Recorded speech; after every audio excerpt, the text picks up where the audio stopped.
What's up, everybody, and welcome to the Golf 360 podcast. I'm the host, Pete Popovich.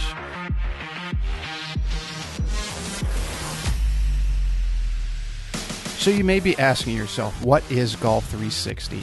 And Golf 360 is a show that was designed to introduce you to people associated with the game of golf to help you improve not only at your game, but also your life. Almost all of our guests are from within the industry in some way, shape, or form, but some of the guests we have are from outside the industry, and it mainly revolves around the business world with a few others scattered in here and there. Now, all of the guests that we have a few things in common. One, they all were highly successful and accomplished in their field. Two, each has something to pass along that will help you in your game and your life. And three, they were all more than willing to give back by passing along the things that they use to help them in their career, and even some of the mistakes that they made so that others don't make them in their journey. So I hope you find listening to them as enjoyable as I did interviewing them, and that each and every one of you benefits from the information that they so willingly and graciously pass along. This podcast is brought to you in part by Just Thrive Probiotic. You may be surprised to learn that your digestive system is the key to creating and maintaining the quality of your physical, mental, and emotional health, and it's one of the body's most essential systems. That's why the majority of nutritionists today highly recommend probiotics as an indispensable nutritional supplement. As a discriminating consumer, you've probably been searching for a probiotic that is proven, potent, and effective, and you found it. Just Thrive is your best choice for maintaining a healthy lifestyle. Just Thrive Probiotic captures the power of hundreds of thousands of years of nature's design with a specialized bacillus strain formulation that guarantees survivability through the stomach and upper digestive system. Supports optimum gut health, digestive health, immune health, and delivers antioxidants. Great for adults, kids, and the whole family. Use promo code GOLF360 at www.thriveprobiotic.com for 10% off your order. This podcast is brought to you in part by Old South Golf Links. A short ride across a bridge from Hilton Head Island is one of the area's finest golf courses and a hidden treasure. Set up on towering pines and ancient oaks with sweeping marsh vistas, truly makes Old South Golf Links a one-of-a-kind golfing experience. The Clyde Johnson design was named one of the top 10 new public courses when it opened, and it also takes full advantage of the natural beauty of the Low Country. Old South is a fun and unique challenge for golfers of every skill level and a favorite of both locals and visitors. Whether it's your first time here or you're a regular, you'll be treated and feel like family. From the bag drop to check-in at the fully stocked pro shop with both men's and women's apparel, to breakfast or lunch before or after your round, the staff is always ready and willing to help. Experience for yourself why Old South is one of the premier golf courses in the Hilton Head area and why it will quickly become a favorite of yours too. Visit them in person or online at www.oldsouthgolf.com, or to make it tee time, simply call the pro shop at 843-785-5353. Hello, golfers. Have you ever wondered what an elite level coach and their top ranked players work on? Well, today I don't have just one guest on, I have three, and they all fit that moniker, and that one is a top 100 coach and two of his superstar students. We get an awesome look behind the curtain of what elite level golf looks like and their training, what they work on, how they figure those things out, the coaching relationship and how that evolves over time from junior golf when they're kids to big time college golf as they're young adults, and they're not only making the transition to a new level in their game, but also learning how to be on their own, be responsible young individuals. And then after that, the jump from the Division I ranks into the professional ranks, where they're also now adults and have to take care of themselves. We also get into what they work on, be it preseason, in-season, and postseason, how they determine what the weaknesses are, how they measure those things, how they figure out what they need to improve. All of these things, these guys just give a great insight into all that. And so I have a top 100 coach. He is also the director of instruction. He is a PGA Master Professional. He also has a master's degree in pedagogy, as well as a long list of certifications from institutions such as TPI. The two students he has are both highly accomplished golfers from the junior ranks. they're also both Division I golfers. One is currently a senior at the University of Virginia, and the other was an All-American at Clemson University, and he just finished up his first season of playing professionally on the Canadian Tour. These are some really, really great guys, and it was a blast sitting down with them talking about everything that I just went over. And I'm sure you're going to love getting to know them and listening to their stories and what they do as much as I did talking to them. So please give it up for a top 100 coach, Tim Cooke, and his two superstar golfers, Andrew Orischak and Bryson Nimmer. All right, boys, we are rocking and rolling. I got the super studs here with their top 100 coach. How you guys doing? Well, it's good, thank you. Yeah. Thanks for having us. So we're at the start of the holiday season. You guys got some time off. Good to shut it down, or are you anxious to get back at it already? A little anxious, but it's good to get some rest, I think. It's always good to kind of shut it down for a little bit. A lot of travel? A lot of travel. Andrew, how about you? You ready? Yeah, I'm actually kind of chomping at the bit. I've taken a little bit of time off since our last tournament with school golf. I think that was like mid-October, so I kind of got the bug again, ready to work with Tim and work in the off-season a little bit. Tim, you slowed down, or you got educational stuff? What you got? So actually, this time of year is a fun time of year for me because I have a lot of college kids who come back into town. So it's kind of like Andrew, like start the improvement plan of the for the winter. How are you going to get better for the spring? How are you going to set it up for the next year? So actually, like from Thanksgiving through early January, I'm really busy between college guys, pros, whether they're like in between seasons, getting ready to kick off Corn Ferry or PGA, or getting ready to go to Corn Ferry Finals. So there's a lot of different players going different angles. So some folks slow down. I say this is like one of my busiest times of the year. It's good for the off season for our area, right? So you got the college kids and the pros coming in. Keeps you on your toes? Keeps me on toes, yes. A lot going on. So Bryson, I want to ask you, is pro golf what you thought it was going to be? Or is it more of a grind? Or I think it's pretty close to what I thought. There's definitely some aspects that are different, I think, compared to any other level of golf. Just the travel and everything changes a little bit, and you have to learn how to manage your time differently. But pretty much the same. The golf's a little different itself, but you kind of get used to it as you go. The challenge is more kind of you're managing yourself now? Is that? Yeah, for the most part. I'd say it's just you kind of have to manage your time really well. In college, that's kind of all done for you. And you get to an event, and now you kind of have to say, like, okay, I got 3 days to get ready. I'm going to do this one day. I'm going to use a practice round this day, and then I might just take a break right before. So it's just kind of learning how to do that on a weekly basis. Andrew, how about you? The jump from junior golf to now you're in your senior year at Virginia. Yeah. What was that? What was the difference there that you noticed? There's a couple of differences. Overall, it's just the level of play, I would say, honestly.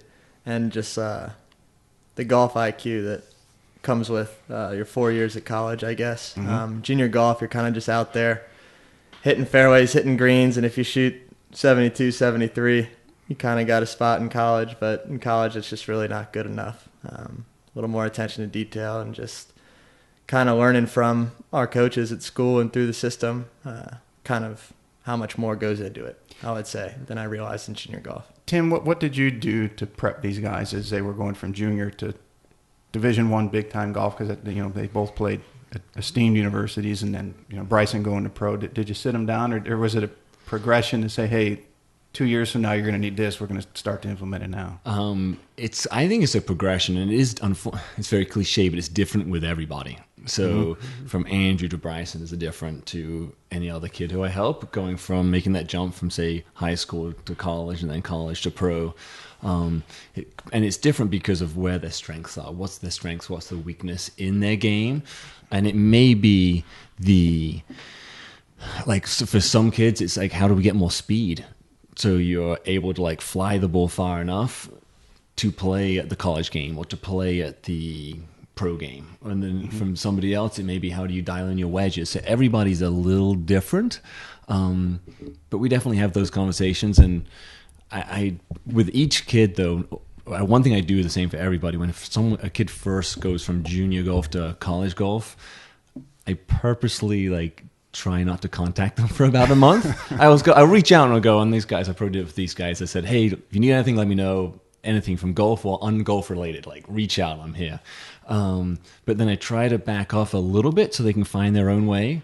Whether that's a good own way or a bad own way, it is different for every kid. Yeah. But there becomes that level of ownership that I want them to have at that level, and it's the same with the pro game. Like, I don't want to be. I'm here to help, and I want to be part of the journey and to help them reach their goals. But at the same time, I don't want to be a complete crutch that they can't do it without me, because they're the one hitting the shot, not me. Do you guys find that trying to be too perfect becomes a problem? That you think? And I think if you ask any golfer, regardless of what skill, that you always see the guys or the girls on TV, and they're always playing what seems like the perfect round. As you progress, if you both progress, do you see yourself trying to do that or catch yourself? Yeah, I would say I definitely have found myself in that mindset a couple of times. It was interesting how Tim was saying he kind of lets his students go for a little bit when they go off to school and make that transition, whether it's good or bad. They kind of find their own way. I felt like I've kind of found myself my first year at school trying to be too perfect, and I kind of learned a lesson in a hard way, always trying to like kind of tinker my own without asking Tim, or just kind of making a whole bunch of bad decisions, trying to be too perfect when golf's not a game of perfect. And I kind of learned it the hard way. How about you, Bryson? Because you've gone from high-level juniors to Division I to now professional. Yeah, I mean, I think it's one of those things where golf's a game where it's just going to constantly change, and you can't be perfect because you're playing outside, and weather changes, whatever change. And you just have to learn that you're going to have mistakes in a round of golf. It's just how you manage your mistakes. Mm-hmm. And it's a lot about just kind of staying focused. And when you do have a little hiccup in a round of golf, just saying, okay, I'm going to stick with my routine, go through the same thing I've been doing all day, and it'll work out at the end. Tim, what are some of the things that you've helped them with, or other junior students you have, where they call you and they're just frustrated as can be? They're overwhelmed with whatever level they've gone to. It's completely new. How do you kind of talk them through that? So somewhat to what Bryson just mentioned, like you've got to go back to what you know you do well and what is your process, and versus trying to reinvent the wheel completely, right? Sometimes you just have a bad day on the course. Like golf's really hard. Right. And how well, I think some of the beauty of golf and how well you play high level golf is how quickly you can adapt to changing conditions, changing body types. Like Bryson was giving Andrew a hard time about, like, he's changed, right? Like, he's like hitting bombs now. Like, Phil Mickelson would be proud. We were like joking about it outside right before we started this. And like, so body types change. And that's like something that I think I try and let especially going junior golf to college golf, it's like it's almost a secondary growth spurt. You may not be going up vertically, but like you're getting physically stronger. Your body is changing so much. So I think one thing I try to help students with is, as their body adapts, how can I adapt their swing and their knowledge of the swing to the new them? Because there's a big difference between the kids who's, say, 17 years old starting college, and then when he's 21, 22. Yeah, that is no like doubt. just a different, physically different. And mentally. Yeah, and then you have the mental side of it too, right? The emotional part is like there's massive growth occurring. Look, they're both shaking their heads like, they just went through it. Right? It's, so I think that is like, I view my job when a student's in college is to be that support, where as they change physically, emotionally, like both sides, how can we adapt their games to maximize what they do? Yeah, because you can look at guys that play, like when I was playing, Boo Weekly was playing, and he played the mini tours the year I did, and then he got his tour card, and then he really struggled his first year on tour. I think he was just overwhelmed. Then he spent 3 years on then the Nationwide, now the Corn Ferry, and he got comfortable being around cameras and crowds, and then he gets his card the next year, and then of course the rest is history. Especially we know him, winning the Heritage. Do you guys find yourself, as you get more comfortable in your environment, that you start to play better? Yeah, for sure. I think it's, Andrew's probably felt it the same with college. Yeah. It's just like you kind of need that like lap around your freshman year just to be like, okay, like I can do this. And then kind of as you go, you gain confidence. So I think at every level, it's like that: junior golf, then college, then pro. You just kind of have to be like, all right, like I can do this. Yeah, 'cause it's not really the golf that's the problem. It's the environment that you're not comfortable in, isn't it? Yeah. Yeah. I mean, I think some of it's the golf too, but there's a lot that goes into it. Yeah, the environment and schoolwork, living on your own for the first time. But yeah, I would say me too. It really took me almost even to my third year to truly get comfortable, and each year it's just grown more confident. Are you looking forward to turning pro? Are you gonna? Are you? Well, maybe No. we'll leave that for the for press release. We'll just assume that you're going. But is that something you might be looking forward to? Yeah, I mean, I know it sounds kind of cliche, but I'm just looking forward to, what we got in the near future here with the. Don't want to get too far ahead. Yeah, I don't want to get too far ahead. I got the spring semester, and I mean, if I were to go pro, that would be, if I have a good spring semester, that would help me a lot. So. Is there anything that he's hinted to you that Bryson did when he was still in school that says, "Hey Tim, I'm thinking of going pro. Is there anything we should start on now, or was it focusing on just let's focus on what's in front of us and we get better at this, and then we can." It's definitely that. Like, these guys probably get sick of me asking these questions. I always ask, like, so what are you doing well, and where can we get better? And so you try and keep growing the strength, no matter what the level of, no matter where they are, right? You're trying to make the strength better and like keep the strength, and like whatever the weakness is improve it.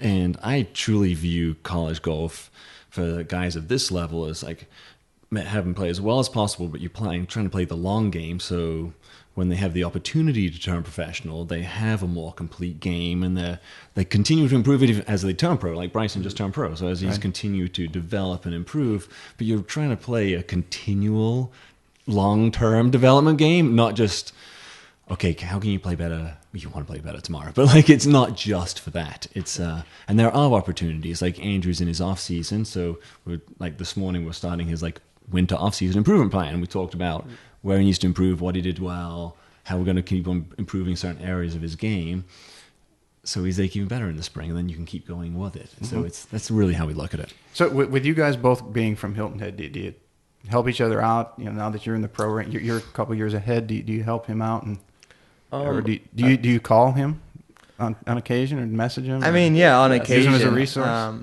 Give him a hard time. We do that. How'd you make maybe more of that? You got to do that. How'd you make double and miss the cut? Yeah. I think we've helped each other just because we've played a lot growing up together. I mean, we've competed since we were like, I don't know, 10 years old maybe. Yeah. And the Larry Kellogg's and stuff. But I think it was nice growing up. We had a lot of good players around that we kind of were able to push each other, which that's really important with golf, especially just having people to compete against. Do a lot of the local guys growing up, like the local pros, whenever they go to a tournament, they always get together and go to dinner, they play practice rounds. Did you guys do the same in your events? A little bit, yeah. We would hang out and stuff a little bit, yeah. So, definitely. Tim, it not where they are now, but if a younger kid comes to you and says, here's my dream, I want to play Division I, or I want to play pro golf eventually. How do you manage expectations between?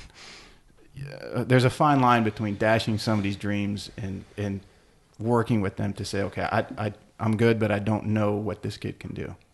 How do you go about that? So there's definitely an assessment process. So just with my schedule now, I don't take on too many new students, and especially who are younger. I teach a high number of, like, say, high school kids, but very few below that age. So if they're coming to me and they're already in high school, they're already pretty good. And so I'm trying to, at that point, like, direct them so they can make that jump to college golf. So there's already, I'm fortunate, there's already a base talent level that's there. Right. They can hit it okay, or they can chip it okay.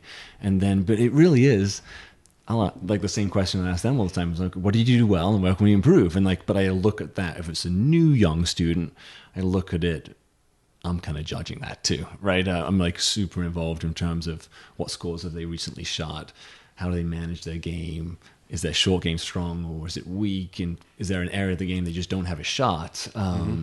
There's so much to the game of golf, from full swing, chipping, bunkers, putting, emotional course management, right? There's so many elements where you can really help someone make and achieve those goals of college golf.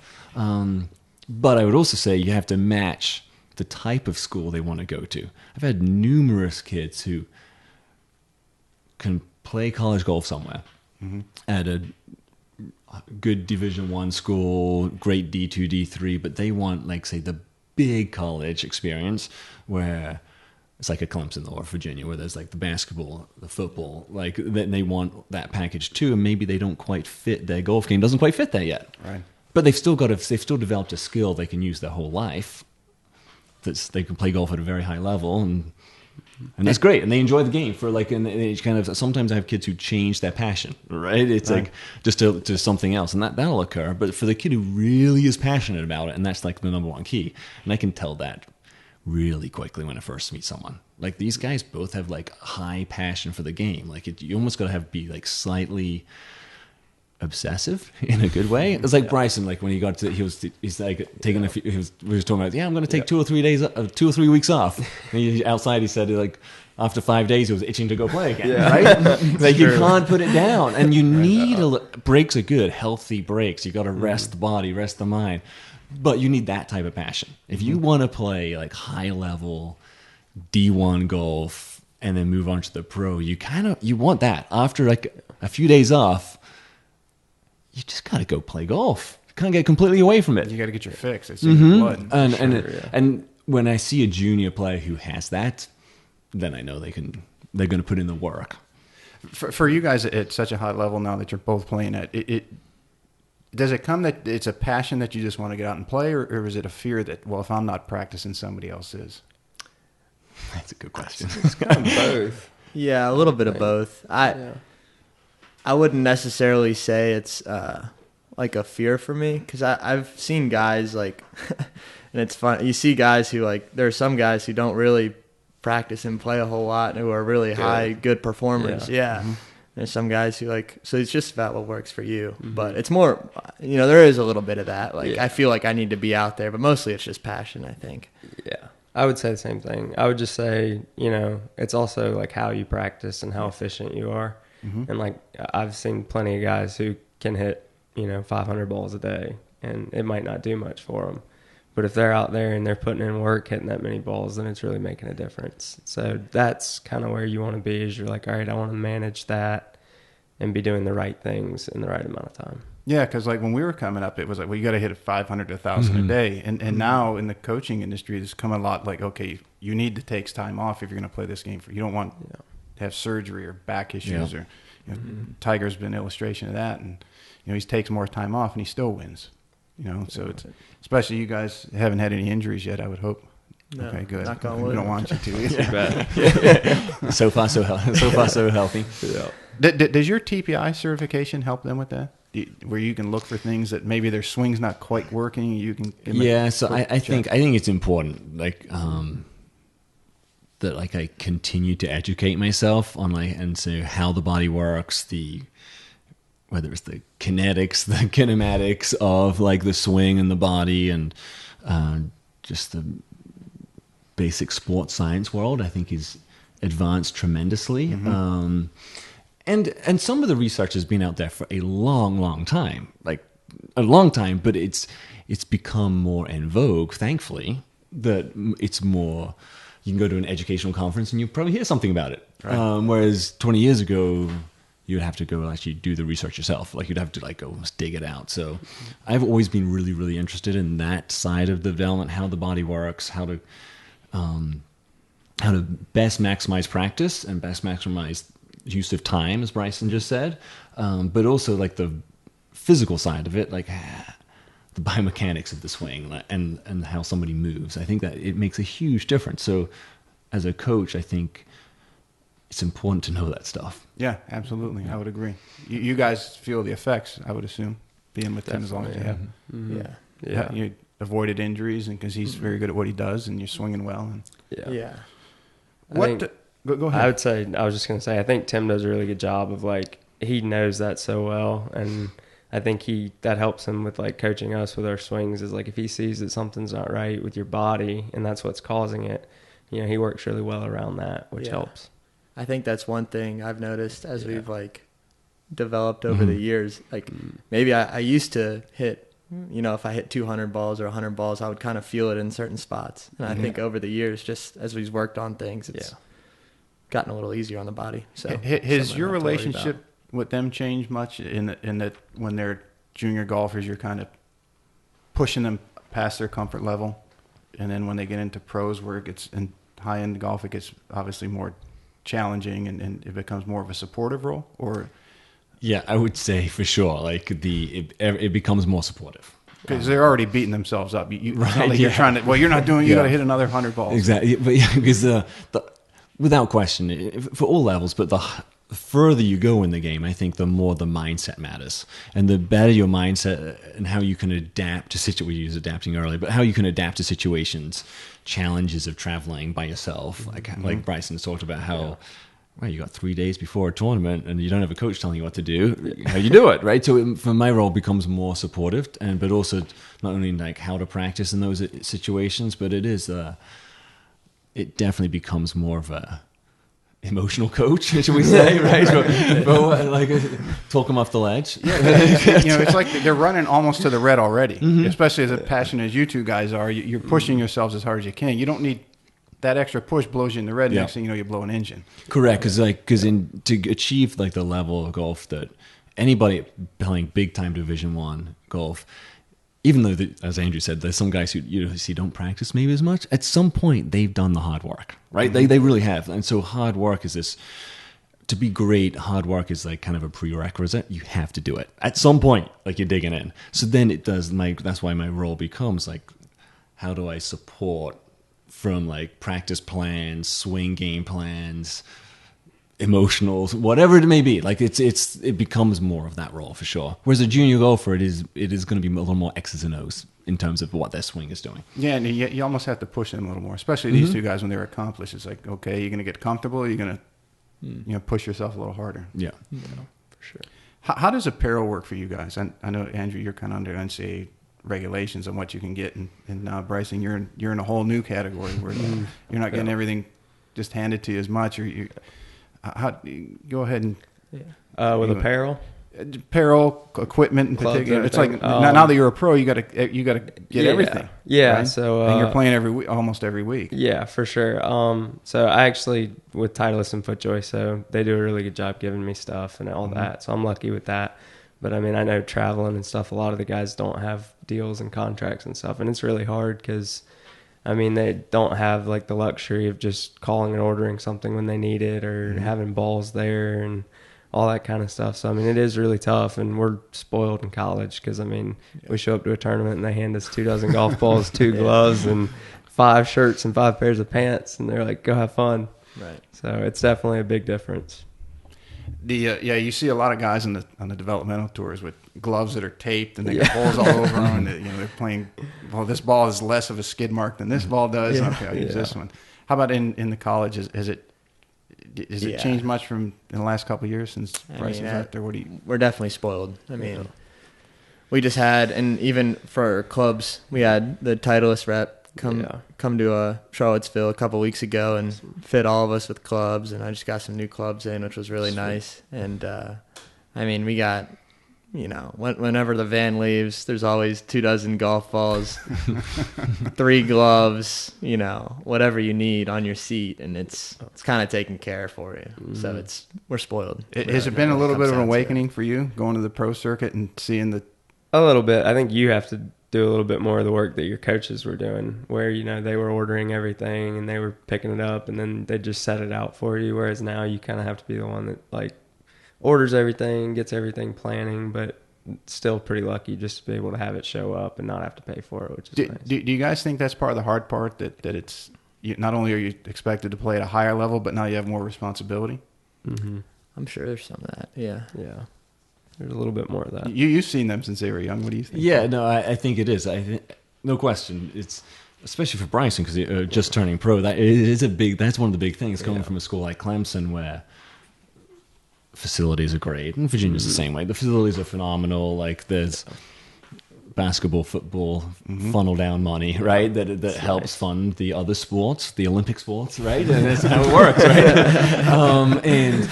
And so then you turn pro, and obviously Bryson had a phenomenal college career, hence why like Tires for Joya helping him out, right? Up there, right? So that's but that's not the common term pro, like, and Bryson realizes that, like, it's not the, but he deserved it. It was earned. It's earned. That's the thing about golf; you got to earn it, right? It's completely earned, and so, but there's a lot of guys who, when they turn pro, it's all of a sudden they have to find those clubs and like all of a sudden figure out how to get golf balls and like where to play and like how to practice and time management. It's different. I remember when I was playing in minis and then Vokey came out and said, "Yeah, you should change your wedges every 3 months." Yeah, sure. Yeah. Can't do that. That's not coming out of the budget. That tee can get the groove. The tee. It's okay, right? I was looking for a new file at Home Depot about every couple of months, trying to grind those things down. Let's get into some practice and preparation and stuff. And Tim, so a lot of people, if they read up on you or if they've heard of you or what have you, your degree, you have a master's degree in pedagogy, but it's not like it's a household term. Can you? So no, I know it's a multi-year program, but can you kind of condense it in a couple minutes? Sure, I'll give you the 30-second version. Essentially, it's a combination of sports psychology, motor learning, exercise physiology, kinesiology. And so it's how to teach sport is a nice way, and so it's really not just what to teach, but it's the delivery methods, how best to communicate, how to give feedback, how to structure practices. So I was really fortunate that I fell into that degree. I started it because I was at Virginia and I had an extra year of eligibility, and I knew I wanted to do something with that extra time, and so I went to the education school and told them I wanted to get into golf coaching, and they said, "Oh, we've got a degree for you. This could be really good." So they just tailored this master's program for you. You're the only one in class. Yeah, like pretty much. But it was phenomenal, and honestly, I still use what I learned then. It was so influential. In terms of like when to give feedback, how to do it, how to communicate, but then also how the body works, like we chatted on earlier. So it started me on that pathway 20 years ago now, and it's helped tremendously. How do you use that you've got two very talented guys right here. How do you teach them differently from a kid who's not as talented but has a tremendous amount of will? So if someone's like these guys, I know what their game plan should be, right, and they hopefully do too. And the plan can change slightly, right? You have to adapt the plan at times, but you have a general concept of what the swing needs to be, where the short game needs to go, and etc. With the newer student who's got some talent, a ton of passion, that person, I'm much more directive in how I deliver. I'm asking them questions, trying to figure out what they want to do, and where they are, and what they feel in the swing, shall I say, and then I'm a little more, this is what's happening. Go down this pathway. And yet I'll change after a couple swings. If I'm giving a kid a game plan, after like 3 or 4 swings, if I know I'm not like connecting with him, like he's not understanding, I'm changing how I deliver the message and to get the result I want. Like it's all about how can you get for full swing, how can I get the sweet spot of the club moving into the golf ball as consistently as humanly possible for that student. And so they have a predictable ball flight. That's what I'm going for. So whether you're a 15-year-old kid who's got incredible passion and decent talent, and I'm trying to take that decent talent and make them as good as they possibly can be, or say these guys who are already really good and trying to just make them another half shot better, right? It's so it is like for the kid some kids who are 15 with good passion, I'm trying to make them like 6-7 shots better at times. These guys, it's like half a shot. Yeah, half a shot. That's a difference, right? That's hairs for sure. So, how do you? Their personalities are different. They're different people. How do you coach them differently?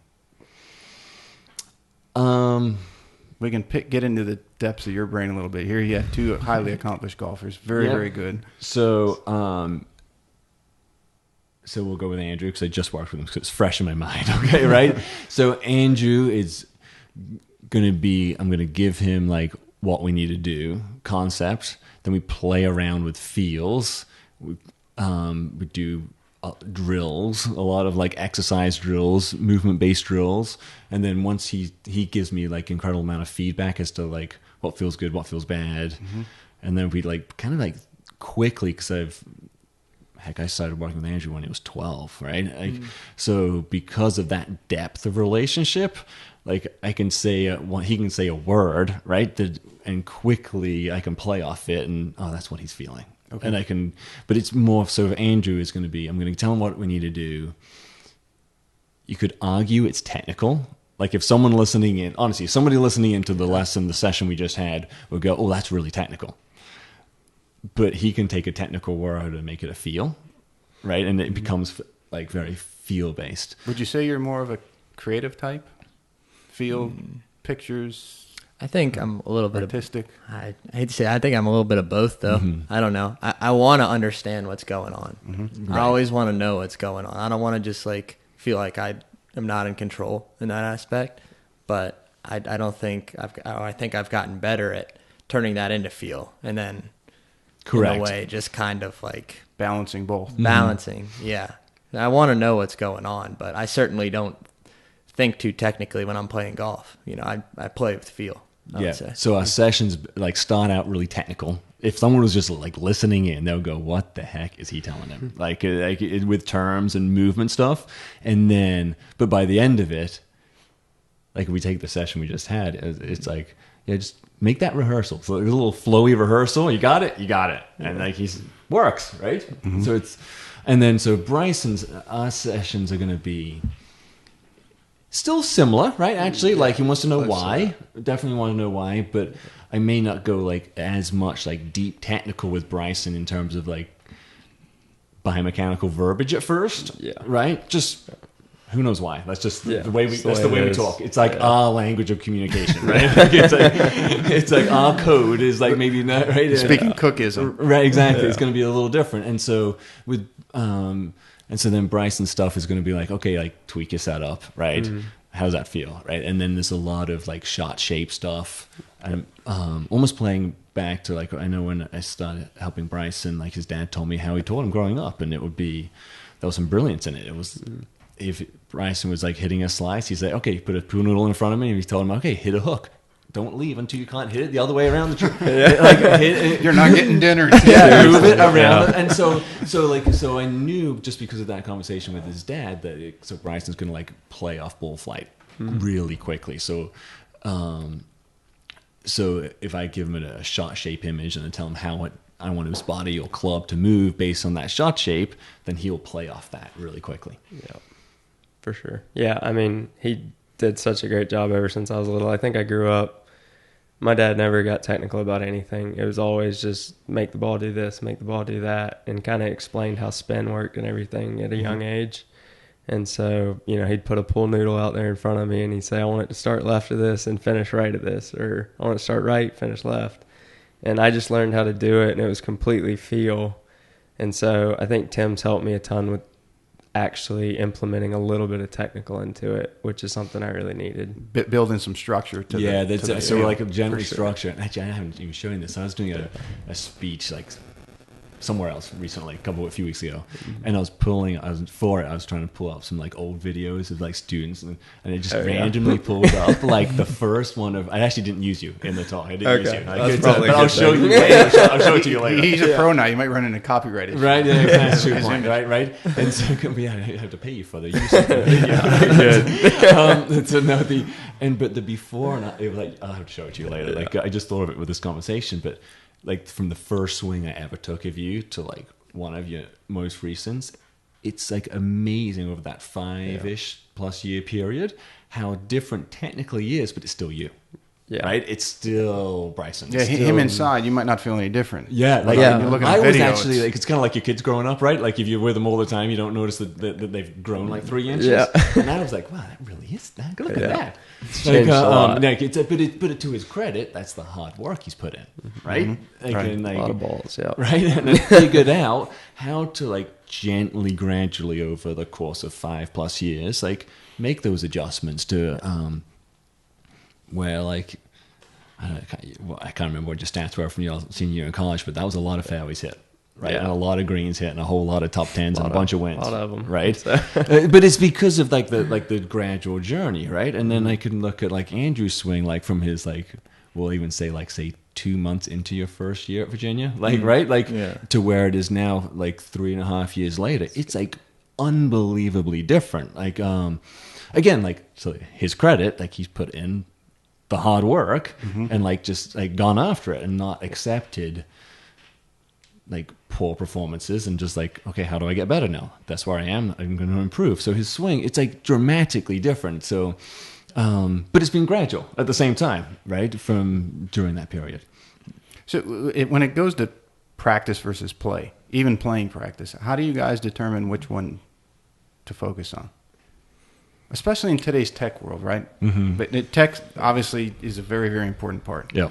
But to keep them not as creative as they are, to keep them not numbers oriented, but you got to work on something, but they still have to implement it on the course. So how do you kind of, especially with their busy schedules, right? They're both, you got a full class load, you got training, you got tournaments, and you're playing, traveling, and so on. How do you kind of figure out when is it time to play and when's it time to practice? Because guys like this can flip it at like a light switch. They'll be playing bad, and all of a sudden they hit one shot, and then guys just start playing really good. Yeah. So how's that? So I ask a lot. They're probably sick of me asking this question too. And during a session, it's like, so what's the play thought going to be? So towards the end of a technical session, like whatever we're trying to improve from a technical standpoint, we at least got to begin the journey of like, what's the play thought? Because just the word, it's not a swing thought, it's a play thought. Because that's why you always use that word, because you're trying to get them into the performance mindset versus like technical. And play thoughts change, and I often tell them, like, your job is to figure out the play thought, right? Because you're hitting the shot, you're playing, you're performing. So as long as in a session, like, we begin to get to that answer, then it's easy to separate. That sums it up for you guys.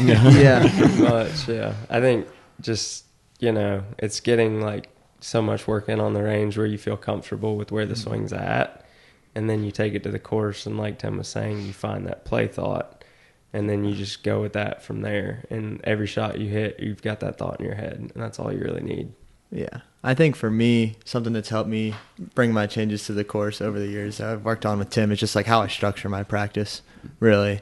Like, I used to kind of maybe get off on some rants in practice, just ball after ball after ball.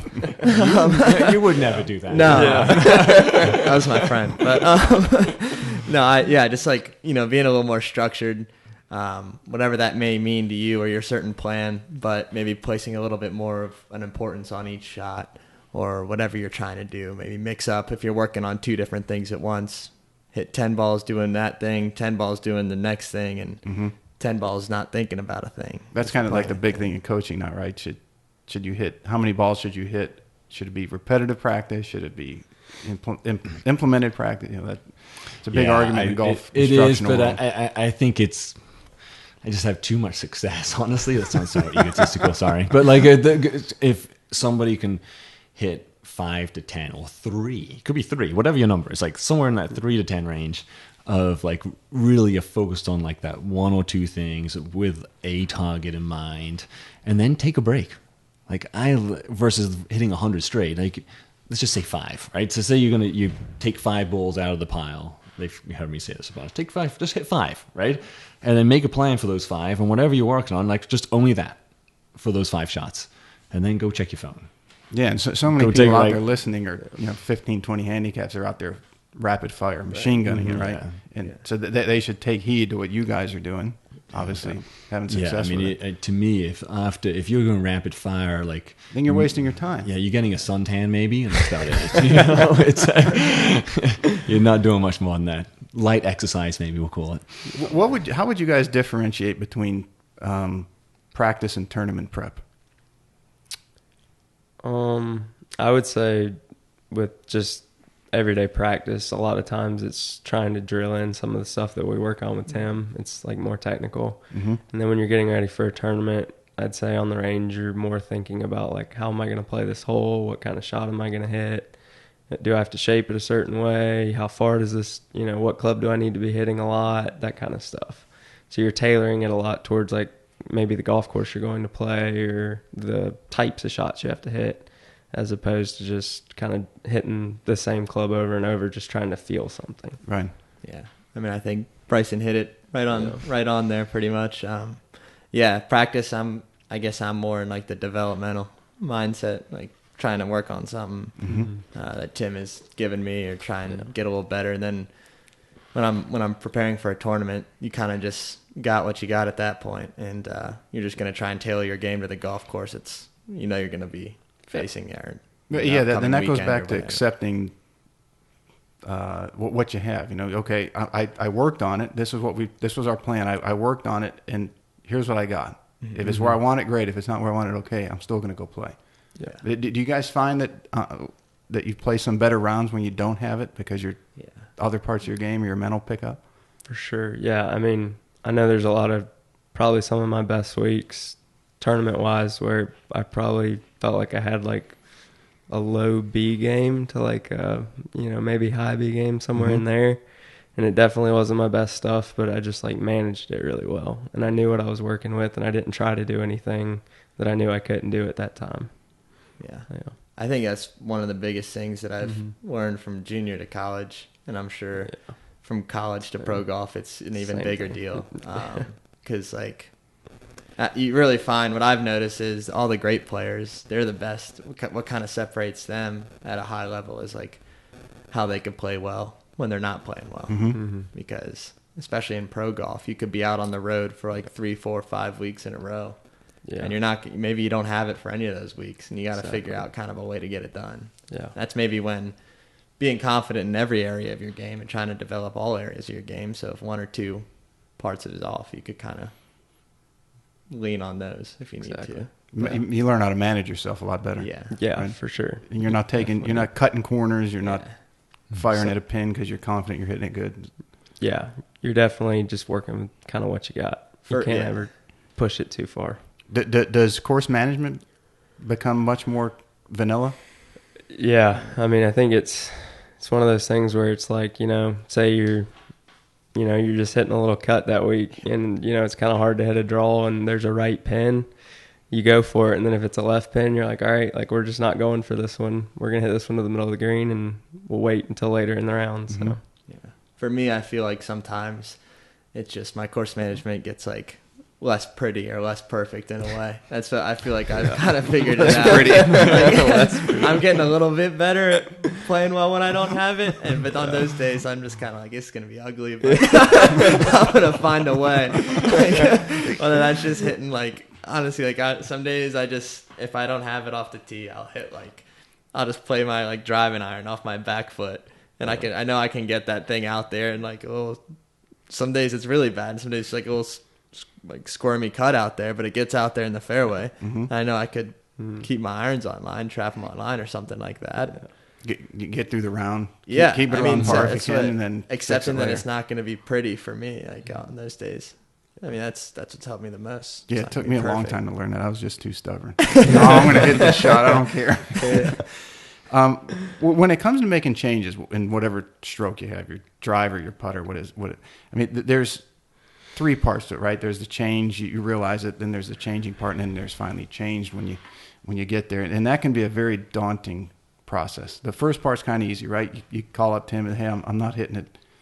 I can't hit the draw, like you mentioned, Bryson. That's somewhat of an easy part.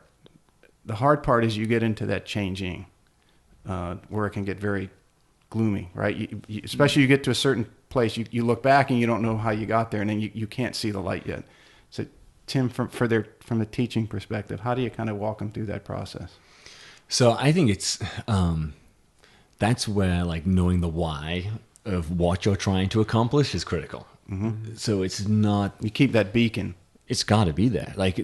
you're hitting the cut because of whatever the reason may be, right? Mm-hmm. Like you're on your toes too much, your face is open, whatever the part's going on, right? It's like, and then you're not deep enough at the top, whatever the technical thing is, right? I'm giving Bryson things. Yeah, like, he hit about 3 of them right there. There we go. So it's, but if you know the why, then actually there is no dark period.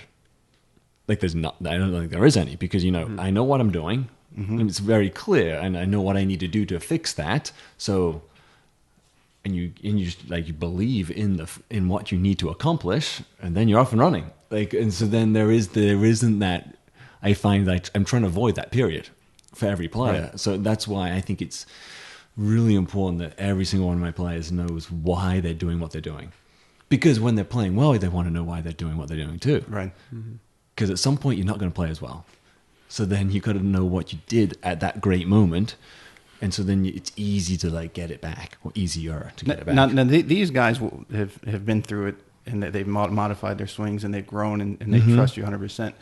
And they're super passionate. You guys are going to go work on it. Not to get too far off topic, but if it's Joe Schmo and he's coming in, he's a 20 handicap or 15, and he says, "Tim, I'm hitting it. I can't hit a draw," and he's only going to work on it once a week, maybe. How do you work with someone like that? Because that's a total different animal. I don't want to get too far. It is a different animal. So how much someone's going to play in practice will change my verbiage in a lesson, right? Mm-hmm. And my delivery of what I give that person. But even there, I still want the person to know what the heck they're doing. Like, and so 20 handicap Joe Smith, right, who is hitting a big slice, he's got to know that his club faces say is wide open at the top, right? And if I can, so that's because it's like wide open, it's causing him to come. He's reacting to that club, and so now the mass of the club goes out, and he cuts across the ball at the bottom. And I want him to know that, but just that, like, it's open. And after that, like, I'm going to give him, like, a feel, or whatever that gentleman's feel is, to, like, get the face in the position, get a sense of what impact should be, and run with it, right? It's develop it. Let it develop it. Like, yeah, and but I'll tell them, I'll give them a practice plan. I say, you're going to practice once a week. Great. So once I say he's got a setup issue. I'll say, every time you walk past a mirror, check your setup. Mm-hmm. Do that for the week. In addition to the one time you go play golf and, like, you hit some balls beforehand, or I may tell him how to warm up before his round, so he can, like, get a sense of what he's supposed to do, see some different ball flight. So you tailor it to that individual, so they don't get off in those weeds. Yeah, exactly. And if you have to educate that said 15, 20, whatever handicapper, if the ball's if they're right-handed and that ball's curving way right in the air, you want them to know why. So they don't like flip open a Rolodex and, like, just start looking for random swing thoughts that probably won't work. Yeah, I usually tell people, I said, there's many padded rooms with people who went on the internet to try to fix their golf swing. Right? Because the tangents are just endless. Yeah, it can get dangerous. It's like when you get something on your hand and you start looking at the internet, you're like, oh my God, I'm going to die next week. Yeah. The internet can be a dangerous place. Yeah. Let me ask you this question, because I'll ask it and I'll kind of give you the background of it. Do you think how you become successful is important? And where that come from is I had a guy on, Brandy Soma. He was a Fortune 50 CEO, and he works with guys like your guys' age as you get out of school. And one kid, he asked him, "What do you want to be?" And his kid says, "Okay, my 10-year goal is to be a CFO of a corporation." He says, "Okay, what do you see you in 10 years?" Meaning, has he forsaken his friends and his family? Has he become a raging asshole? Just to achieve, right? So that's kind of where this question is coming from. So it's asking you guys, have you given any thought of how you become successful? Is that important? Yeah, I think it's super important. I mean, I think you got to become successful, but without giving up the things that you also hold important, because it's not all about golf, right, obviously. So it's just kind of finding that balance, and you definitely have to make some sacrifices, but it has to be in the right way, I think. You just have to go about it right and kind of hold what means a lot to you close still. Have you had to make any of the sacrifice like that? Yeah, I mean, I think especially in college, like you don't have a lot of time. I think Andrew's kind of seen that too, and maybe you got to cut out some of the social stuff. And I think that's one of the biggest things in college that differentiates players is some guys just don't want to cut that out. They want to go out every night or do that kind of stuff. And it's in college, you're still there, you're still trying to have that experience and have a good time, but you have to like figure out what you really want at the end of the day. And after those 4 years, where you want to be. And it's kind of just figuring like, okay, like I can go out a little bit, but like I gotta focus when I need to focus. Set some parameters. Exactly. Keep that little bit of structure like we were talking about. How about you, Andrew? I think for me, it's always just important to kind of keep perspective is like my thing. Just always kind of take a step back whenever I'm feeling like with golf. If maybe I get a little overwhelmed and I see it's like dominating my life a little too much, like it's okay to have those like big goals and aspirations. Like I want to have those, and I think it's important to have, but all along the way, I just always try and keep a good perspective, and that kind of keeps my head level, I think, and the people around me and everything that I hold dearly a little bit more close to me. So is this something, Tim, that with the years you've been with both of them, you can, if you see some of the signs coming up that they're getting that they're too driven or they're looking at being successful too much, where you can say, hey, maybe a couple days off, go to the movie, go hang out with the guys a little bit. Yeah, every now and again I'll tell someone, I definitely have, and I'm sure I have for these two guys, is like, say it's okay to take a couple days off. Like Bryson took like 4, right? Yeah, I mean, that was a lot of time. It's but no, it is like, especially as when someone is like highly driven and achieving, the whole like rest recovery concept is massively important. So you can keep driving hard, Right. a hard lesson for guys like this to learn. Yeah, It might not be hard, but it's hard to incorporate because you are so driven. right? Yeah. Right. And even like from a true performance standpoint, like getting enough sleep is like critical. Like I think it was like a couple years ago, like we had the sleep discussion. Right? I had the sleep discussion with Andrew. Right? Typical teenager, I can stay up till 3 in the morning. I mean, in college, I think that becomes massively important because you just have so much. You have like a lot of different things tugging at you. You got schoolwork, which is like a lot if you're, focused on what you should be focused on that. So you got your schoolwork, and then you have like workouts. Our team wakes up 3-4 days a week in the morning really early. So those days you're not going to have much sleep. And What's really early for college now? I mean, our workouts are at 6:30, so That's really early. 6:30 is really early. Yeah. It's early. That's still early. It's early. Kind of early. I was wondering if college, early was like 8:30, 9 o'clock. Getting up early. I mean, yeah, and then you have other things like maybe you'll hang out with your friends one weekend night, and like that's not like that much sleep. So it's like you have to be careful. It adds up over time, and like it could really affect pretty much all areas of your life. I give you a if hint. don't It have doesn't get enough any easier sleep. as you get older. Yeah. So I guess I've learned the importance of that. Yeah. A little bit more. So yeah, Andrew, I won't tell you the exact timing, but like I remember you told me the story of you came back and you played well in like one of the qualifying. So I think for Hawaii a couple years ago that they traveled to, and you said, it's like, I'm pretty sure the reason you qualified was that you said because you got a really good night's sleep the night before. Like, right? I was like I wasn't playing well early in the qualifier. It was like a really long. It's like probably 10 7 rounds. or 8, 10 rounds like, maybe. geez. Yeah, and I was like not playing very well in the beginning, a couple rounds, and I think it was like my first or second year. And I played a good last round. I think it was because I got a good night's sleep. Amazing with launch monitors and K vests and force plates and everything else. You need some more sleep. Yeah, right. Take home message: sleep more. Bryson, do you find that an issue on playing professionally, or is it? Yeah. Well, it's like there's not a lot to do aside from play golf and then go to the hotel. For sure. I mean, you definitely have a lot more free time. There's no doubt about that. But I would say the big thing is like, I mean, I don't know all the statistics on it and everything, but we had our trainers in college and stuff would show us all the stats. And like, if you had one night that you didn't get enough sleep, it affects you for like 3 more nights or 3 more days. And so it's just, maybe you have one day on a Monday where you travel to the next event and you stay up till like 1 or 2 in the morning trying to get to your hotel, and you lose that amount of sleep, and it's going to affect you the rest of that week. Right. So, I mean, it's tough to manage that, but you have to find a way to get the right amount of sleep. How often do you guys check in with Tim? Now that you're both, you're not living here anymore. You're at school and you're on the road for the most part. How often do you check in? And I mean, once every. I feel like it's maybe. I mean, he's always like good about answering our calls or texts whenever. Oh, yeah. Like Always. I feel like I could call him whenever, honestly, but I try and give him space. Little space. But maybe, like, honestly, I mean, I'd have to see, but maybe once every 3-4 weeks, maybe somewhere in there. I'd say about the same. Yeah. do you check in with him on your swing? You send him video or in your stroke? Is that that's about the same once a month?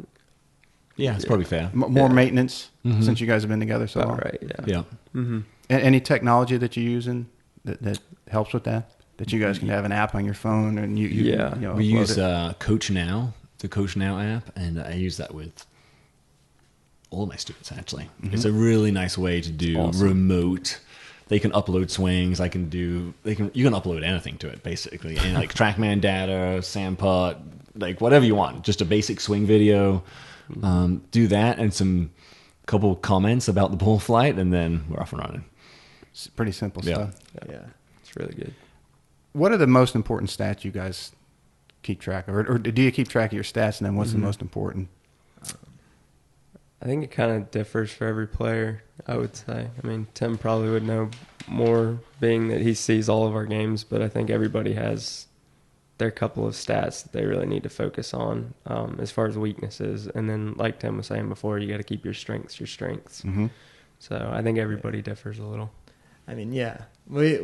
I don't know if y'all did this at school, but we do we have like a stats program that we do through our school golf, and so that kind of gives us everything we need. I don't know. I don't think there's any stats in particular that I look at instead of all of them. I know my weaknesses and strengths are from those stats, so I may pay a little more attention to my weaknesses. Just make sure I'm trying to improve upon those. So. For me, that's like scrambling around the greens. I need to get better at that. So my scrambling percentages and strokes gained around the greens. Do you, as their coach, do you keep on them about that, or do you just kind of let them go and let them? No, I think stats are valuable because sometimes a player will say, "I am really just sucking it off with my wedges," and you look at the stats and like they're pretty good. They're actually way better. So they're not that bad. So perspective can be changed. So where you're going to be efficient with your time. Yeah, right. And that'll help dictate practice. Mm-hmm.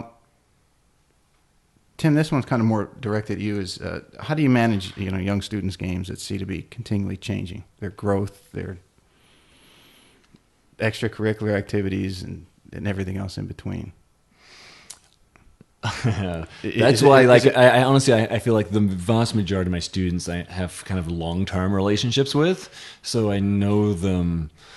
I know their tendencies really well, and I can see like what their growth is, how they're changing, like physically, emotionally as they go through, especially through the college years. I think the college years is like this crazy amount of growth and improvement. I think a lot of college coaches, I shouldn't say a lot. There's some college coaches who will tell you that like you're just playing in college, and you've got to come in with the game 100%, and that's what the game is for the 4 years. And I think that's not true. Like I think there's an incredible development can occur during that period. So as long as I keep on top of what their individual game plans are, like their swing game plans are very different. We'll go out and play a few holes after this, right? And all we good. I can tell Andrew one thing and Bryson something else, and it won't get confusing. Different codes. I think it is. I'm fortunate that I do have students who work hard. They're good people, and with those two elements, I'm just I can manage their games pretty easily. Does that kind of go to the criteria that you use when you're going to select on who you're going to work with? Yeah, don't be an asshole. Honestly. That's high up on the list. It's definitely part of it. Because it's just it's like way more fun if people are nice, right? And they're going to be more, and also they're going to be more open to learn. If someone's like really closed off after like a session or two, then I'm not the coach for them, and that's okay too. Like I think it's important that people can, from my perspective, if someone is not going to be like fit how I teach, and because they're like too closed as to like opportunities, then Or mom and dad are there telling you that whatever with their it may Google be. degree. And I actually don't mind. Yeah, I actually don't mind. I actually kind of welcome when parents are involved, because they're seeing their kids a lot more than I ever will. So there's some valuable information there. I can have a parent stand right next to me on the tee the entire time, and I'm like, fine. Or they can never show up, and I'm absolutely fine. It's just whatever works the best in that relationship, right? That's critical. So, yeah, I know some coaches don't like the parents to be on the tee, but if a parent wants to be on the tee with me, that's fine. But I'm going to direct them, right? And like, because they're going to be with that junior golfer way more than I ever will be. So the message needs to be the same. It's kind of like with college coaches. I want the college coach to have the same language code, right, as I do with each player, so then that player can keep developing. I think it's Do you have you had challenges with college coaches maybe seeing something in their swing that they want them to do, either these two guys or somebody else, I would where say, it's kind like, of contradictory to what you want to do? I mean, it's gonna because I'm like fortunate. I've had so many like good players. Like, there's going to be an occasion it's going to happen, right? It's just a numbers game. It's going to happen, right? But I would definitely say, the coaches who don't reach out to me, or I don't have a relationship with, for if I've reached out once or twice and I just don't get anything back, that's when it becomes a problem. Because then now all of a sudden you're not talking to the coach. If a coach is messaged me, texting me, or they're in the coach now space, then it's like rarely a problem.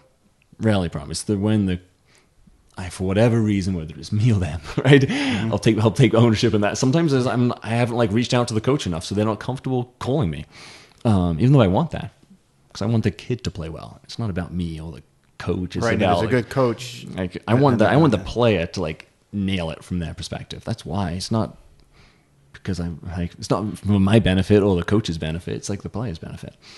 How do you guys measure success? Is it better to measure it by if you've achieved your goal, or by how far you've progressed? I'll start with the guys, and we can get to the coach. I think a little bit of both. For me, I mean, the part maybe the most enjoyment I get out of golf is like the improvement aspect. If I can see myself improve, mm-hmm. and I just keep getting better at it, that's kind of what I enjoy the most about it. I mean, and then success, I mean, for me is more results, I guess I would say. Like, and I guess everyone would interpret the results a little bit differently, but for me, it's like, am I getting into contention in tournaments? Am I winning tournaments? That's what success looks like for me. And as long as I'm getting better and enjoying that, then that'll take care of itself, I guess. Mm-hmm. So. Yeah, I mean, I think just being the sport that it is, and being a competitive sport, you obviously want to win, and you set your goals, and if you don't achieve those goals, it doesn't feel like you quite like achieved it. But at the same time, you also have to have like smaller like statistic goals and that kind of stuff, mm-hmm. where it's like, all right, I wanted to improve in this area and I did that, so that was the achievement. And I think that's really important, to have those small attainable goals as well as those big goals, because that way you're not sitting there like, well, I didn't win, so just it was a wash. You're able to say, okay, well, I did do what I wanted to do as far as like putting or chipping or whatever, and it just so happened I didn't achieve that big goal. So it's nice to kind of separate it like that, I think. With highly driven guys like this, do you find that you have to say, okay, I when they might be irritated they didn't win where they thought they should have, do you have to back them down and say, okay, you didn't, but look at how much you improved over the last month, 6 months, 2 years. Look, here's your putting average, here's your greens in regulation. Do you have to? You definitely have to. You can't. If you just take tiny snapshots, you'll really beat yourself up. Mm-hmm. But if you look at more of a longer term, okay, where have I grown? Like Andrew said, he's enjoying like the improvement long term, right? Like and that process of just getting better. Right, like we were talking before we came on, it was almost a stroke and a half from your sophomore to junior year. I mean, that's mm-hmm. huge. Yeah, and that's like one of those stats you can look at. So yeah, I am getting better, and then you can 6 shots at 3. right. You can even look at like a mini victory, like what we did with this pivot today. Right, that's a little win, right? And it resulted in a little better, cleaner TrackMan numbers, a little cleaner ball flight. So that's a little mini victory too. So you have to Bryson's point, you have to have big goals, but then like have little guys underneath. Like, have you guys realized that where it's a lot of little things add up to a big thing? Was there an epiphany, so to speak, maybe in junior golf or college that finally clicked? I mean, Tim's probably been trying to get it through and beating his head against the wall, and oh my God, it finally, yeah, okay, now I get what he's saying. Yeah, definitely. I mean, you understood his Cookeism. Yeah, yeah, for sure. Yeah, I mean, I think it's just you'll see it over time. Like if you kind of set your mind to like, all right, I want to improve these areas, and then you achieve that, it's kind of crazy how it ends up being that you just play better. And you're like, wow, like that was what I needed to be doing, and that ended up working. And it almost ends up like that every time, where if you improve in the areas that you set out to improve, you achieve those big goals. Yeah, I would say for me, I kind of noticed that, or learned that lesson kind of later in the ball game. Like went through like a slump, I guess, towards the end of my junior golf career. And like Tim was saying, like the beginning of my college career, my freshman year, my swing then to now, like would look a lot different. But it was at that time that I kind of like realized that, let's just start with some little things and get the little things, and they build upon each other. And then it's been, like the Coach Now app, it's been cool to see how like those little things add up a whole lot over time. And so it's kind of like, it's cool. Have you guys ever doubled a penny a day for a month to see what it comes out to? There's an old question. Would you rather have $1 million now or a penny doubled a day for 30 days? I'm guessing the second. Based on the question. Everybody's probably at their own calculator. Okay. I was trying to think of no way. Yeah. So it would be, okay, you get a penny day 1, you got 2 cents day 2, 4 cents day 3, 8. So check that out when you get home. You can use it when you get back to school. Yeah. You can use it when you're with the guys sitting there. Yeah. This is a pretty big question I ask in almost every interview. Is failure a good thing? Absolutely. Yeah, definitely. Yeah. Coach? Yeah, absolutely. If you have a mindset that can view failure as a good thing, like if somebody quote unquote fails or whatever the goal is, and they take that as like this personal assault and beat themselves up on it, then how they're viewing it is the issue. So like if the failure or success was just words out there, but it's how you view them and your approach to those two words is what really matters. So if you take a failure, say you make a quad on a hole, right? So then why did I make that mistake? Was it a course management issue, or was it a swing issue, or was it both? If it's a quad, it was both. But sometimes you just make a bad swing, and with a bad decision, you make a huge number. But then if you can look at that quote unquote failure, and you figure out why you're not going to make that course management mistake again. So then failure becomes like a huge positive. For you two guys, what were some of the bigger failures you might have that stick out in your brain that you can kind of rely on when you got in that position again? I would say for me, it was in college. I had like a really tough time my first like 2 or 3 years figuring out how to win a golf tournament. I came really close a lot and kind of blew it a lot. And it was like, I just could never like do it and couldn't figure it out. I wanted to blame it on different stuff. And like, it was just kind of like one of those things where if I hadn't failed, I wouldn't have ended the way I did my senior year. So it was like I look back and I'm like, I'm glad I did because it made me keep working so hard. But, it's just one of those things where you have to take failure the right way. And you, like Tim said, like you have to say, okay, like if I hadn't failed, I wouldn't be where I'm at, and it wouldn't make me like think through like why did it happen that time? What do I need to get better at? And everything like that. So I think it definitely makes a difference. Yeah. No, I think for me, in junior golf, my failures kind of looked like I wasn't quite closing off tournaments or winning tournaments that I got in contention. And then in college golf, a lot of my failures have been like not quite getting into contention, really. So I've gotten there now, and it's kind of, I guess, the form of my failures have kind of evolved and changed over certain times. But I think, like Tim and Bryson were saying, I mean, I kind of welcome it. Like failure seems to me like it's a great area or a great opportunity for growth.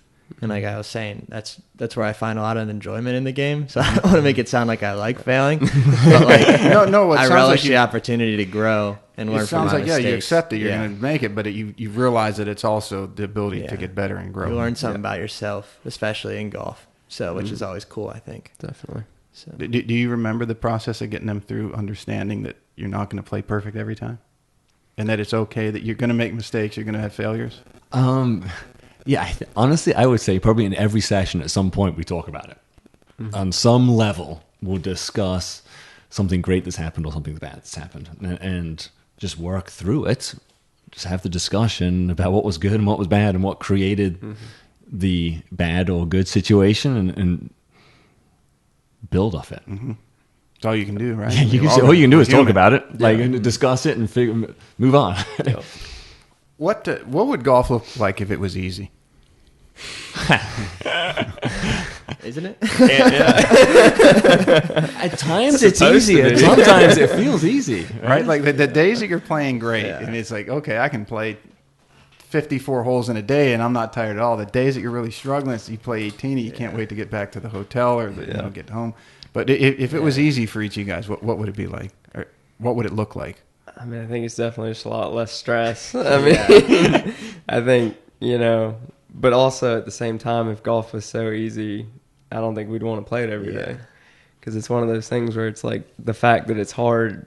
I know my personality, and I'm pretty sure that Andrew has the same thing, is, that challenge is what makes you come back every day, because you're wanting to like conquer it and kind of get over that hump. Yeah. So.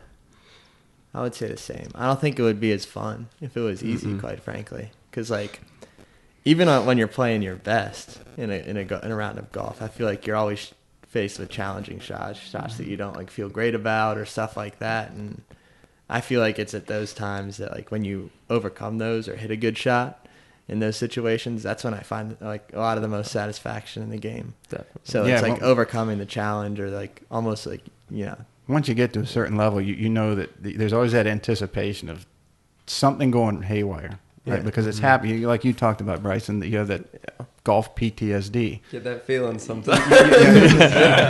You never forget that double bogey you made that you should have made birdie, right? Right. Yeah. So to me, that's always been, even when you're playing really good and things are going right, like, okay, it's coming. I know it's coming. Just when. Yeah. Right. Yeah. And then you have to, like, and the flip side of that is like, how optimistic can you be, right? It's like, because as golfers, you remember the bad ones, right? Like, as humans, we're conditioned to remember the bad ones, actually. You don't ever remember the good ones. Right? But, like, can you, as you play the game and the days that are going, when it is easy and it's going really well, how can you keep yourself so present I'm just going to hit this shot on that green. I'm going to pick my target, run through your numbers. I'm going to finish the ball 3 paces right because it's a tuck left pin, and you just get so into that moment. So, and it's like you have this optimistic view of what you're going to do to try and like brush off, shall we say, or let pass by the double bogey, like PDS, moments, right? Like it's because they're coming. Like the negative thoughts are coming. Like and those images of like, the demons oh crap! Snap hook left is at some point it's coming. Like, so, how well can you adapt your mindset to get really into that moment of, and that's where I think course management helps, because it can get you like really present and let the double bogey swing pass by mentally, right? And get into that. Okay, I'm just going to hit it 3 paces right. Let me do that. That's how. If you guys realize, even when you're not on your A game, if you're in your, not even your B, but your C, that if you think to do something that it tends to happen, or somewhat close, you can, where we talked about earlier, when you're playing bad, you can think your way around a course better. Yeah, for sure. I think it's, making smart decisions and understanding where your game's at that moment is really important. Because like you were just saying, like, even if it's not going great and you know you're not at that A game, if you're able to assess that before you go out there, it definitely makes like decision making a lot easier, because it's like, all right, like I'm not going to be stupid and try to hit this over there. Like I'm just going to manage my game, play the course the way it's supposed to be played, and take advantage of the opportunities when they come. Yeah, I think how you think about it is like pretty much most of the battle. Yeah. At least for me, I've noticed like my improvement in my game has been, you know, in large part physical, but you could argue that like it was because maybe my mental approach had changed for the better, that those changes had followed. Yeah, because even when you're playing good and you're managing yourself well, there comes a couple shots in that round where you have to hit it. And do you think that visualization or whatever you practice, where you just say, okay, here's where I'm going to hit it, and then you know it's not how you want it to feel, but you do hit that shot. I just always believe in everything positive, pretty much. If you just fill your head with positive thoughts, positive things are going to happen, and that's what I believe in. And you know, if you accept or aren't afraid to hit a bad shot or anything like that, then I think that puts me in a good spot. Yeah.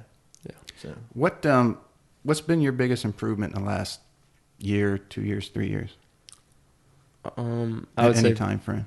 For me, it's just been short game. I worked really hard when I was young, just ball striking. I thought it was so important to be able to hit the ball really good. And once I got to college, it was like, okay, like I'm a pretty good ball striker, but like you can't score that well if you're not able to get the ball in the hole. So I think my chipping and putting's gotten a lot better, which has definitely helped me a lot. I think mine has been in my wedge play, probably like my 100 to 150 yards. That part of my game has gotten a lot better in college. That's one part of the game that I learned is much more important. In junior golf, you can get away with hitting those shots to like 30 feet or 25 feet, which sometimes isn't bad. But with how far I guess I hit it off the tee, I'm faced with a lot of those 100 to 150 yard shots, and that's something we've worked a lot on. I used to not be very good at them. Give myself a little more looks nowadays. So yeah, Andrew only has wedges in on second shot. Yeah, I've never seen him hit an iron. Actually, he got like every 2 degrees is his wedges, and he goes a 3-wooden driver. I carry 7 wedges. It's a light bag. You just very light carry bag. Tim, for your teaching, what have you gotten a lot better at in the last couple of years? Because I know you long enough that I know you don't just sit still. You're always So I really enjoy like learning and like sucking people's knowledge who are way smarter than I am. So I would actually say about 7 years ago, I realized I wasn't good enough at wedge knowledge. So like I ran my own little like study, shall we say, with like got some data and people who I thought hit wedges well, like try to figure out what they did and like try to attend some conferences as to. And I feel like my instruction from a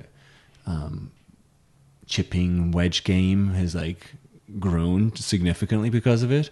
And then my wife is very honest, and she goes, "Tim, like you got a lot of like really good ball strikers and wedge players, but they don't putt well enough." right. So like I'm trying to like be a better putting coach right now too. What do you guys need to do to get to the next level, to get to the goals that you guys have set? So obviously, Bryson, yours to get your PGA Tour card. What do you think you need to do to this coming 2020 to get your tour card? I think it's just strengthening, every area of my game just a little bit. I think I'm really close in pretty much every area. I drive the ball really well. Hit the irons pretty good. They need to get a little better, but chipping and putting's gotten a lot better. And it's just with pro golf, it's like 1 or 2 shots every week, and it's the difference between getting a card and not getting a card. And so it's just you can just figure out how to gain like half a shot in the off season. It's the biggest difference in the world. So that's my goal, is to just try to get a little better in every area. Andrew, how about you? Play at the next level.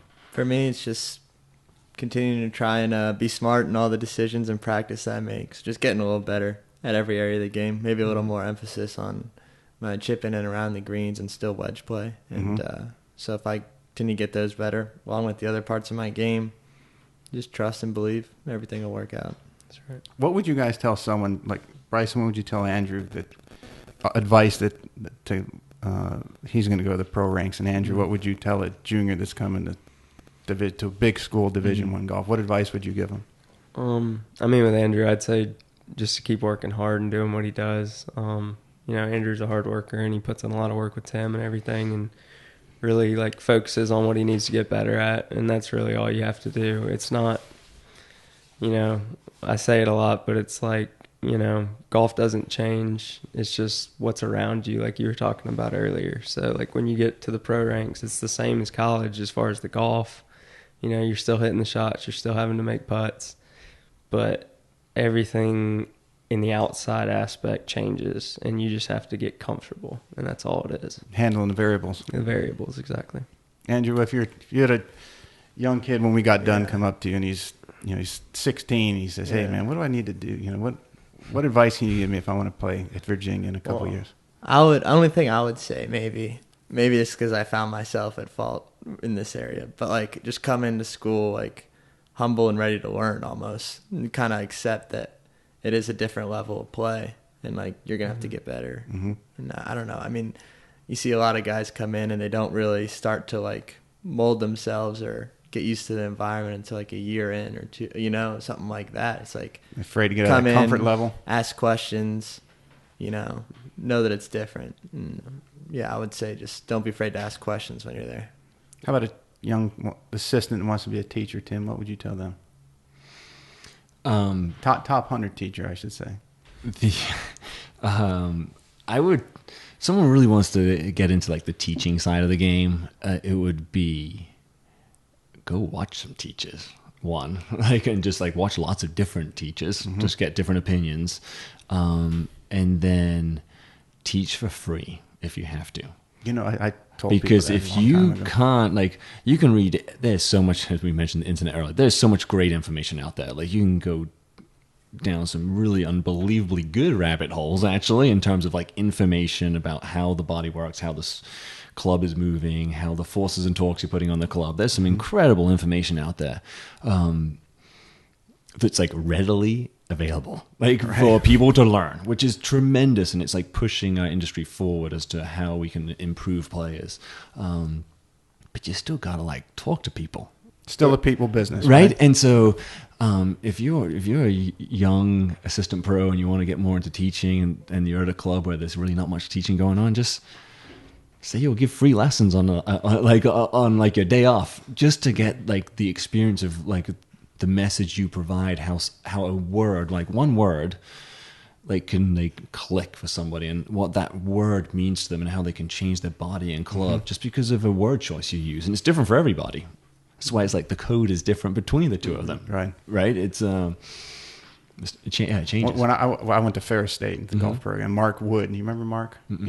He was in the early Golf Digest schools with Flick and Toski and those guys, and he came and did our teaching seminar. We had to take 21 hours over a weekend.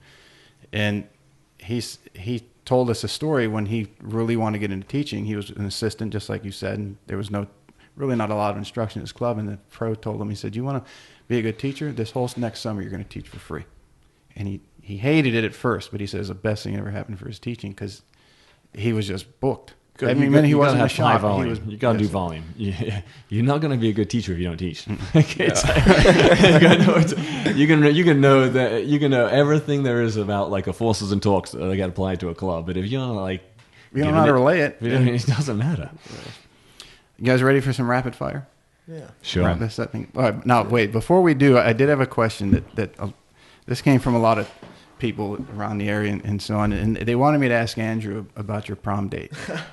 ended up about your date. Yeah, that whole deal was mostly my old man, my dad. If anyone knows my dad, they wouldn't be surprised. But he got a little nosy. I guess everyone got an interview when they got to a certain level or a certain round in match play, and my dad just poked his head through the window and said, "Drew needs a prom date." So. But no, I ended up taking someone my own age. So the backdrop, can I give him the backdrop? And I might mess it up. So Andrew was in the U.S. Junior, and it was locally here at Collington River, right? Yes. And Holly Saunders said she would be her prom date. Yes, yeah. And I didn't want to ruin the end of it for anybody, so I wanted you to tell the story. I don't know. It It was something else. It was pretty funny. It was all over like Yahoo Sports and all. That was my like week of fame. So it was pretty funny. But. That's pretty cool. All right. So, well, Andrew, we'll start with you. Is Holly still on your date radar? I still got her number. All right. She just changed it. She hasn't really been answering my text, so I don't know. If she hears this, maybe she'll give you a call. Hopefully. No. All right. If you could have any emoji on your club, what would it be? Shoot. I don't know. Maybe like the Chaka. I don't know. Sure. It would be for Bryson for sure. Yeah. I don't know. I like that. You always see over the smiley face with the buck teeth and the glasses. Yeah. That's goofy. People always say I look like that one. So. Self-portrait. On my clothes, yeah. How about you, Tim? Smiley face. Smiley face. Cool. Biggest pet peeve?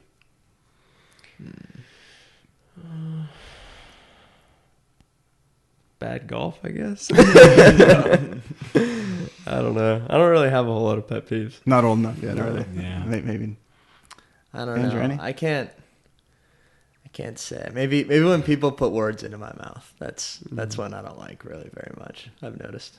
But. Coach, you got one? I would say from an instruction standpoint, I would say if I'm working with someone and their evaluation of their talent level doesn't match up. So they get way better during a session and they're still complaining about the quality of the shot. And I'm like, I was here at the beginning. It wasn't very good, and now it's like straight and pretty far. Like it's like, don't complain anymore, right? That would be it. Biggest golf superstition? Do you have to do something on your ball? Do you have to market a certain coin? What's your biggest superstition?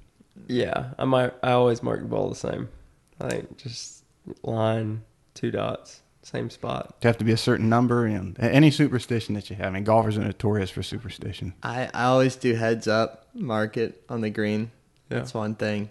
I try and limit the superstitions, to be honest with you, because I've seen some of my teammates how it can go haywire if they just don't have 18 tees in their left pocket or something like that. I don't know. I've heard some bad ones. I try, bad ones.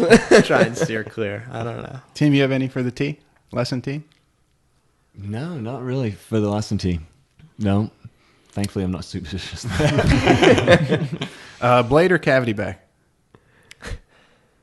I just got a new set of blades. There you go. It was my first ever set, but I love them so far. Cool. I would say that. Yeah, cavity back, always have. The most forgiving cavity back I could possibly buy right now, based on the volume of golf I play, which isn't that much right now. I need help, so give me as much help as possible. Go-to word when you hit a bad shot? Shucks. Darn. Gosh darn it. Gosh darn. Gosh darn it. All right, well, I won't make it too uncalled. We can bypass that one. Any celebrities in your phone? Andrew's already gone. Bryson Nimmer. Andrew Orischak, yeah. Maybe a couple golfers. You don't have to say. You don't have to throw them out under the bus. A couple pro golfers. We know who you already answered. Yeah, I guess. Holly. That can't still be her. I mean, I haven't texted her. It's gotta be. You gotta text her. There are a couple and of golfers that are. Yeah. We should call her right now. We and put her on should. the cast. Won't do that to him. Go-to warm-up song?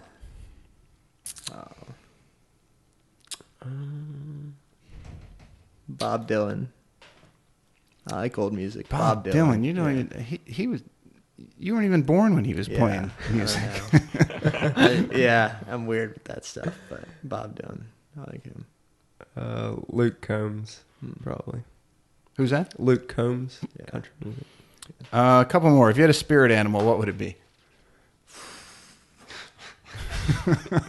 I think your coach knows the answers to you guys already. Maybe he could answer for us. We'll let Tim do it. I mean, I don't know. Man. I'll go with a tiger, I guess. Clemson. Yeah, I don't know. Any suggestions? I won't be offended. I'm not easily offended. Personally, be a dog for me, without question. Andrew. I don't know. Poodle?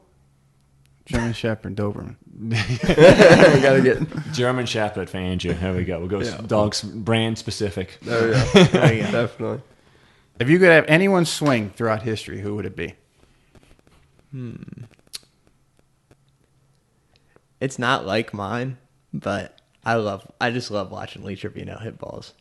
I love the rhythm and everything that he's got going on. So I'd have to go with Hogan. I think Ben Hogan. How about you, Tim? Efficient. You're a student of the swing. I would say the power and the rhythm of Sam Snead. The vintage, like machine-like of Faudo in the early 90s, because he could it was like really straight but could control the ball in both directions. Mm-hmm. To be older, and then today's game, clearly like Andrew and Bryson.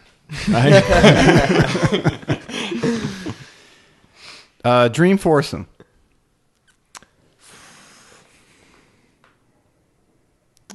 probably me, Well, it's your dream foursome. my Yeah, you gotta be in dad, it. my brother, and Tiger Woods. Cool. Yeah, it'd actually be the exact same. His- Dad, brother, his and dad? Tiger. Might make my dad a little mad. How about you, Coach? We got a theme. Yeah. Dad, brother. Yeah. My dad and brother. Just to make sure that's clear. And then player would be like you got to throw yeah. It's hard to not go with Tiger. Yeah. It really Yeah. is. Like it's It's just so interesting. right. So- and I think it's like the Holly's era going to be we- mad she wasn't in yours. right, but it's the era we grow up. Right. Yeah, definitely. And I kind of love how Tiger's like coming back to being in the Dream Foursome. Mm-hmm. There was Yeah. about 5 or 6 years ago. I was helping out with like one of the little junior camps we have here. And Andrew, you may have even been here for this one. And at the beginning, Mark is one of the guys who works here. Asked the kids. There's like 8 of them, and they're all in that kind of 8 to 10-year-old range. It's like, who's your favorite golfer? And about 5 or 6 years ago, not one kid said Tiger. And I was like, that's Crazy. shocking. Ricky Yeah. Fowler. It's like Ricky, Yeah, Rory. exactly. It was it was Ricky, exactly, 100%. And then, but now you ask the question like, it's Tiger again. Tiger. Yeah. Yeah, he took a brief hiatus from like the 8, 9-year-old, 10-year-olds loving him. Right? Now he's back in. He's back in the game. It didn't take long. Yeah, no, it didn't take long. What do you guys got coming up? Where can people follow you? I'm taking a little bit of time off, but I'll be playing again like January, doing qualifiers, try to get in some Corn Ferry events, and then as of right now, probably Canada over the summer. They follow you on Canadian Tour website. Canadian. Andrew, you're back to school. Back to school. I mean, my next tournament's my first of the spring with the Who's, so it'll be like mid-February. I'll put your guys' Twitter handles and Facebook stuff so they can follow you and Cool. all that good stuff. How about you, Coach? What you got coming up? Just trying to make people better. That's what I'm trying to do. That's a simple but very compacted. That's where I am. thing. I'm here or traveling, just a little bit, trying to improve. Cool. This has been great. I think everyone's going to love it. Thanks, guys, Thank you. for making time on your vacation. Of course. And Thank you. Yeah. Thank A you. lot of fun. awesome. All right, everybody. Thank you so much for listening to today's show. If you enjoyed it, you can find more information on today's episode and other topics at golf360.blog. There you'll find the show notes and links related to this episode, as well as any other episode that we've done so far to date. If you're interested in improving your game and would like to learn more from yours truly by taking a private lesson, a half-day or multi-day school, club or putter fitting, you can reach me through the blog site or by email, pete@golf360.blog. So some of you may be asking, what is the golf paradigm? All you have to do is click on the homepage while on my blog site to discover how you can start playing better than you ever thought possible. Or you can simply sign up again on the blog page for my instructional videos where I give regular tips on all areas of the game to include the swing, club design and fitting, health, fitness and nutrition, the mental aspects, and equally as important, the integration of all those things together. I'm also on social media, and you can find me at The Golf Paradigm. That's Paradigm, and I'm on Facebook, Instagram, and Twitter And don't forget to subscribe to my YouTube channel, also under the same name, The Golf Paradigm.